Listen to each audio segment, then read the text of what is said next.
Hello there friends, so today we're going to be discussing cage stories, and there was a massive brawl in one of the shows that I used to frequent a lot, which was Extreme Brawl, under a guy called Andy Jardin, who I also used to train under when I was a teenager.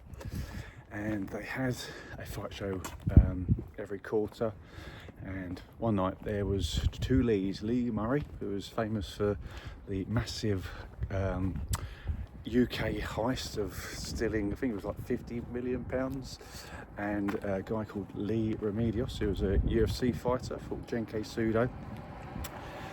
And I was actually sitting up in the gods with my dad, and next to another fighter's dad, actually Jeremy Bailey's dad, and we were watching the fight show, and Lee Murray said something to Lee Remedios, something like, "You're not a good fighter," or something along those words. And there's a little back and forth. He was saying, "Oh, well, I fought in the UFC."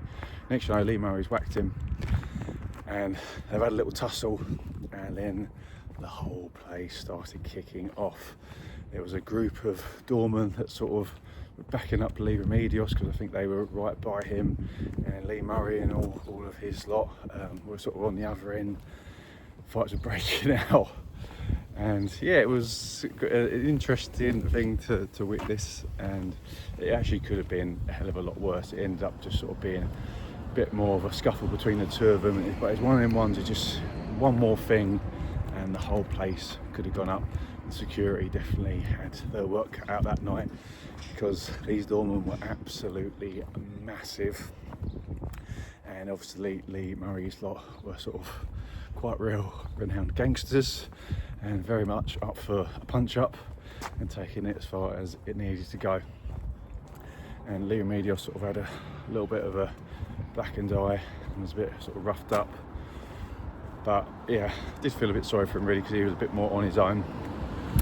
Don't know what the sort of story was there, because I think they had trained together previously, so they obviously knew each other a bit. I don't know if there was a little bit of issues or something from training, and it carried over into fight night. But it is very dangerous when these shows kick off. I've been to many shows, you know, one show literally got cancelled with 3 fights left because it just was like a war zone. The whole place went off, you know, you got 80, 90 men fighting, people dropping like flies, you know, chairs going everywhere, bottles going everywhere. And it's a worrying thing when you're involved in that, because you can very easily get yourself in it, and sort of like a bit of an OK Corral moment. Then one person hits one person, someone else gets pushed, their wife goes over, then they whack that person, and it just sort of starts falling in on itself. And those two were amongst some of the bad ones, you know, I witnessed over the years, and it can be a little bit dangerous. So it doesn't happen all the time. Most shows are obviously very well run, but sometimes you do get those ones where you can just feel it, you smell it in the air.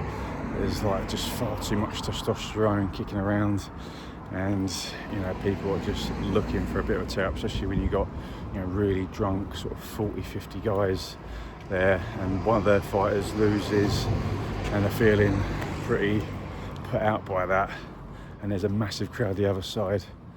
This can definitely end in tears, and yeah, it's not good when you're there just with your dad and no one else, when it starts coming your way. And I thought that was going to be very much the way it was going to go that night when Lee Remedios and Lee Murray had their set to, because it was, you know, spilling out everywhere and sort of come over to us, and we ended up like standing up, sort of waiting to, I don't know, just try not to get hit, I suppose, and try and get out of there if it really exploded, which lucky that one, it didn't fully go off.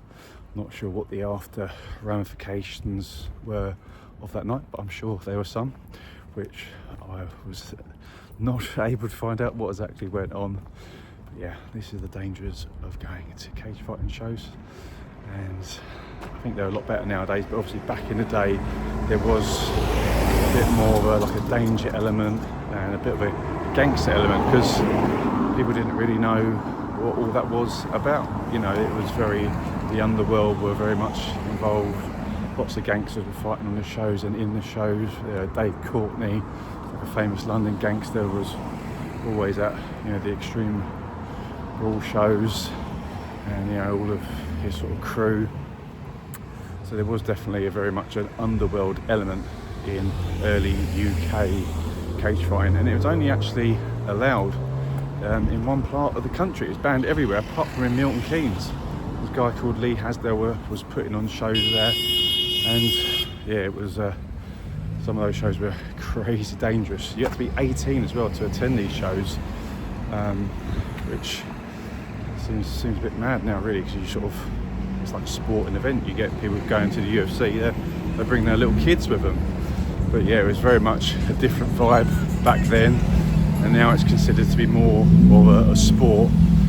But then it was very much a theme of human cockfighting was definitely bandied about quite a bit. But luckily, those days have sort of gone away a little bit more now, and we have a bit more of a sporting element to it, with a Budo mindset, which is something I personally much prefer rather than human cockfighting. No one likes that. I think it was Senator John McCain that come up with that one, and he was way off, to be fair, because it's just like human chess. But in those earlier days, there was definitely a different element to it, and I'm glad if that is not so much a thing. But I'm sure in some areas that is still very much element, because you know, some of those sort of darker underworld people are going to be very drawn to, you know, very limited rules fighting, and it's going to bring that element to it. But also, I've had some of the nicest, what you would consider to be most gentlest people absolutely be, you know, incredible fighters as well in the cage, and you would not think it of them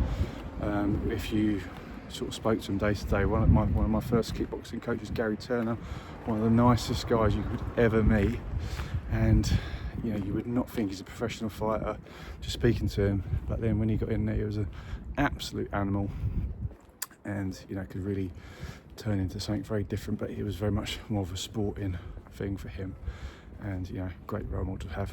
So yeah, that's my story for today. Hope you enjoyed it, and we'll see you next time.